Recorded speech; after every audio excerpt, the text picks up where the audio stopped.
We're up to Kelim Yud Zayin Mishnah Yud Gimel.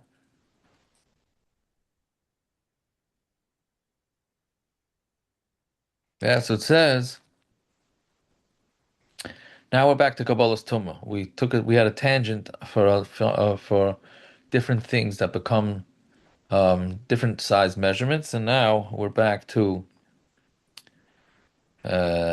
Tumah Tar. So Kol Sheba Yom Tar. Right. Um, right. So anything that comes from fish or any dolphin, whatever you want to call it, is tar. Chutz mikelav amayim, except for a sea dog. I don't know. Probably they have them in Hawaii. Um, what it is, I don't know exactly. I don't know which type of contemporary animal it is. Neshu bereach liyabasha, because what it does is it runs to the yabasha. What do they call it, like a seal, maybe? Seal, right? Sea, I don't know. Something like that, meaning they That's like can a live sea there. lion. Is that a sea dog? Maybe a sea lion, a seal, sea lion. Yeah, probably. I mean, a sea lion can live outside the water, right? But anyways, that's what the Mishnah is saying. Haisa kalim in agadol bayam. Somebody makes kalim from something that grows in the water, v'chibur lehem min agadol ba'aretz, and attaches it to something that grows in the land. Afilu chut, afilu mashicha, even if it's a thread, or even if it's a mashicha, is also a type of rope. Davar shel makabel tuma tamei. If it attaches it to something that's makabel tuma, then it is tamei. This actually comes up a lot.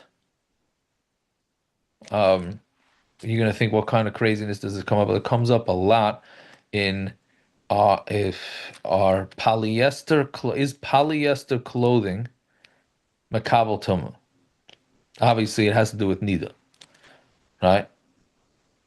Because a lot of the women's tights, stockings, whatever those types of things, and now also underclothing is polyester. Now, polyester comes from what I understand from oil. Whatever plastics come from oil in the sea, so it's not makabel tuma, right? So, but if you have even one bit of cotton, which is makabel tuma, woven in, it sounds like from this Mishnah that it will become, that'll be makabel tuma, right? This Mishnah is saying things that come from the water are not makabel tuma, but if they're tied onto something that is, then it will be tummy, right? Fine. Yudalid, Mishnah Yudal v'yesh b'ma shenivra b'yom rishon tuma. All right, this is also a very interesting Mishnah. Anything that was from the first day of creation See, is what's going, fun? yeah. What's funny about that is because there's a saying: "How many polyesters they killed to make you a suit?" Yeah, Oh, they say yeah. that? Yeah. Um, I don't know where that oil comes from in the ocean, but they probably would say that you're ruining the environment by having your polyester suits. Um, anyway, so this is an interesting Mishnah. Yesh b'masha nivra b'yom rishon tuma. B'sheni ein by tuma. B'shlishi yesh by tuma. B'reviyu chamishi ein b'em tuma. Right, so right. I'm sure everybody sees where this is going. What was created? There's the heavens and the earth.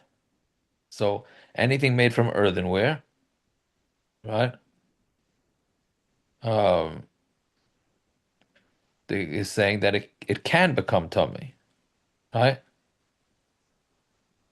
Um, I don't know what the heavens would be. What would be something from the heavens, right? The sheni ain't by tuma. If something was made on the second day, there's no tuma, because the what was created on the second day, the rakia. So there's no tuma from anything in the rakia, right? The shlishi has tuma because that's the trees. So we know pshute kliyetza makabel tuma. But Reviyu Chamishi ain't ben tuma. On the fourth and the fifth day was the sun and the moon and the stars, and the fifth day was fish and birds. So there's no tuma, right? Chutz miknaf ha'oiz ubeitzas namis hametzupa, except for the wings of a oiz, um, is I don't know exactly what the article says. It's called osprey. Is that the way you pronounce it? It's a certain kind of bird. Yeah. It's yeah. Um, it's not like what's the name of that thing? Ostrich? Is it something in that type of family? No. No, I don't think so. Okay, so chutz miknafa oiz ubeitzas namis hamatzupa coated egg. Oh, no, namis is a namis is a ostrich. Yeah, chutz miknafa oiz ubeitzas namis hamatzupa that is coated. Right. Amar Rav Yochanan ben Nuri, man ishtana knafa oiz mikola knafayim. What's the difference? The knaf, the wing of a oiz, from all other wings. I mean, it really means feathers, right? So v'chol shenir b'yom hashishi.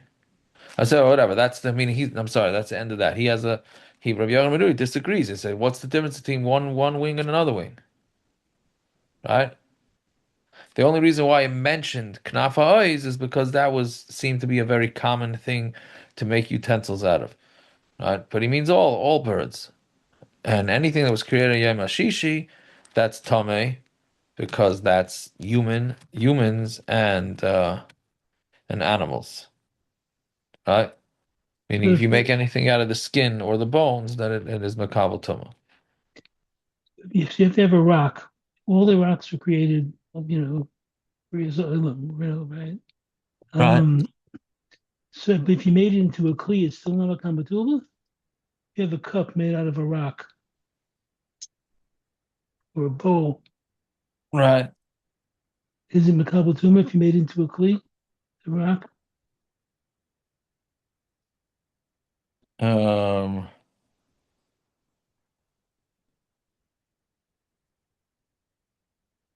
I don't know. You're saying you're making it into a pole? I mean, yeah. You have to reshape it, but the main ingredient is the rock. I mean, the only ingredient is the rock. You're just cutting into the rock.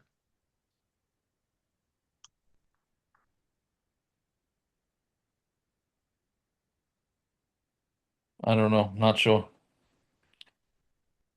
I don't know enough about Sefta Kelim yet to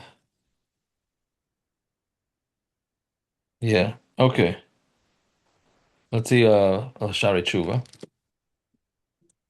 So we said last night that Litzanim that make fun of things and belittle people, so those are not going to go to the Haba. Meaning he takes a new project and he just belittles it, right? So then he continue. It's in a few lines into Kufay and Vav. Late. Va'aleit hazeh hivio lemidasei hara hayoseh chacham be'enav.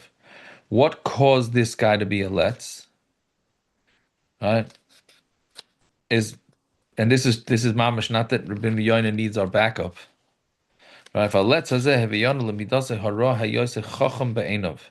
Because he thinks he's a smart guy in his own eyes. He's a real smart guy. So he thinks he has the ability to just put down everything. And sometimes this thinking you're such a smart guy can actually cause you to become an apikoros. Right? And you're going to laugh at mitzvahs. I'm sure everybody knows that, Niggin. Right? That the Zaydim, the people doing things on purpose, made litzanas of me. This is David HaMelech talking, right? Ad ma'oid, but mitarasol and atisi. I did not move from your Torah, right? So you see, David HaMelech also had a hard time with the people making litzanas, and he said, I survived. The third category is a group that does not accept on themselves any sort of musr whatsoever. Right? Shenemar al toichach leitz pen yisnaecha. Don't give musr to a letz because he's going to hate you. Shenemar yoser leitz lekeach loikolon. Somebody who gives musr to a letz is going to get kolon, is going to get embarrassment in return. Shenemar leitz taka upesi yarim. And it says hit a let's, and a fool gets smart. V'garim elakat hazois levilti shmaya musar. And what causes this group to be like this is because they don't listen to Musar.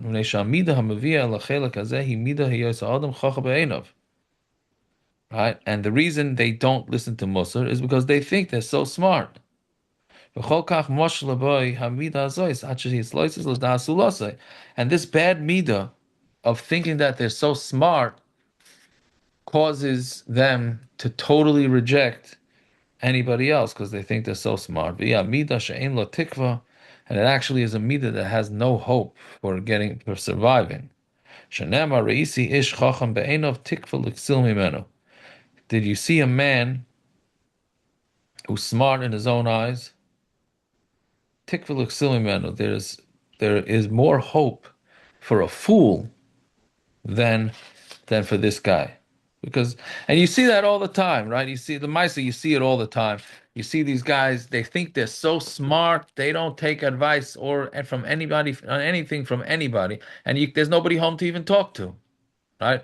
I'm sure we've all experienced those type of guys, and okay, and it's sad. There's no way out. There's no way out for them. So that's what he's saying in the Mela. Since there's no way out, and they make litzanos of lots of things, so then they end up belittling everybody and everything, and then that's the end of that. Yeah, okay. Stop there.